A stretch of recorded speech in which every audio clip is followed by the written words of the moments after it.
দর্শক, রাজধানীর মিরপুরের কালশী বস্তিতে আগুন লেগেছে। সেখানে নিয়ন্ত্রণে কাজ করছে ফায়ার সার্ভিসের ১৩টি ইউনিট।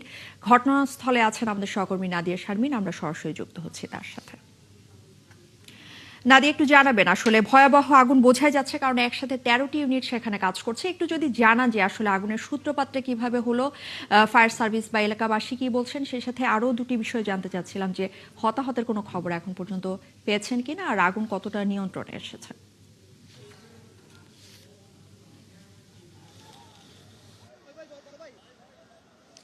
ধন্যবাদ নুসরাত। আসলে আপনি দেখতে পাচ্ছেন যে এই মুহূর্তে যে পরিমাণ ধোঁয়া রয়েছে এখানে এবং তার সাথে আগুনের লেলিহান শিখাও কিন্তু রয়েছে। এটি পুরোপুরি একটি বস্তি এলাকা এবং এই বস্তি এলাকার ভেতরে অনেকগুলো বাসা রয়েছে। প্রায় ১৫০-২০০-র মতন বাসা এরই মধ্যে পুড়ে গেছে বলে আমাদেরকে স্থানীয়রা জানাচ্ছেন।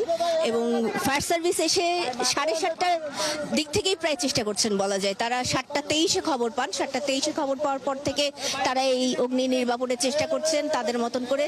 এবং এই জায়গাগুলোতে যারা স্বেচ্ছাসেবকরা রয়েছেন কালশী এলাকার, তারাও চেষ্টা করছেন এই অগ্নি নির্বাপনের কাজে সাহায্য করার। কিন্তু আসলে এত বড় এলাকা জুড়ে আগুন নেভানোর জন্য যে পরিমাণ পানি দরকার ছিল, ফায়ার সার্ভিস জানিয়েছে যে প্রথম থেকে সেই পানির জায়গাতে তাদের একটি সংকট রয়েছে। এখানে পানি যথেষ্ট পৌঁছাতে পারেনি এবং রাস্তায় যেহেতু প্রচন্ড যানজট ছিল, যার কারণে ফায়ার সার্ভিসের গাড়িগুলো ১৩টি ইউনিটের কথা আপনি বলছিলেন, প্রথমে এসে পৌঁছেছিল মাত্র ২টি ইউনিট, তারপরে আস্তে আস্তে বাকি ইউনিটগুলো এসে পৌঁছাচ্ছে। যার কারণে কিন্তু এই যে প্রক্রিয়াগত জায়গাগুলোতে কিছু সমস্যা, রাস্তার সমস্যা, সব মিলিয়ে কিন্তু এখান পর্যন্ত ফায়ার সার্ভিসের যে পৌঁছানো সেটিতেই অনেকটা সময় লেগে গেছে।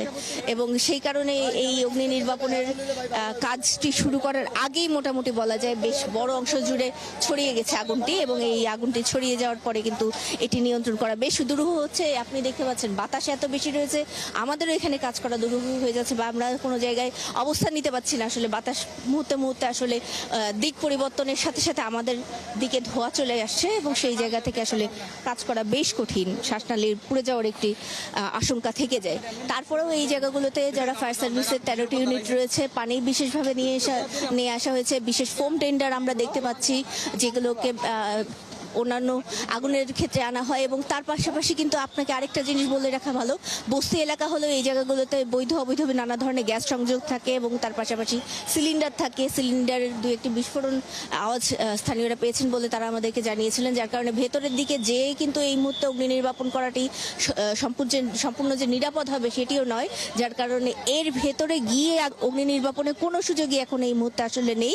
আশেপাশে যে টিনের বাড়িগুলো রয়েছে যতটুকু পারা যায় রক্ষা করা এবং ভেতরে যে আগুন সেটিকে আর বাড়তে না দেওয়া, মূলত সেই চেষ্টাটি করা হচ্ছে। উপর থেকে যখন পানি দেওয়া হচ্ছে, নিচে ছাইচাপা আগুন রয়েছে, এই ছাইচাপা আগুন নেভাতে বেশ একটা সময় লাগবে বলেই আমরা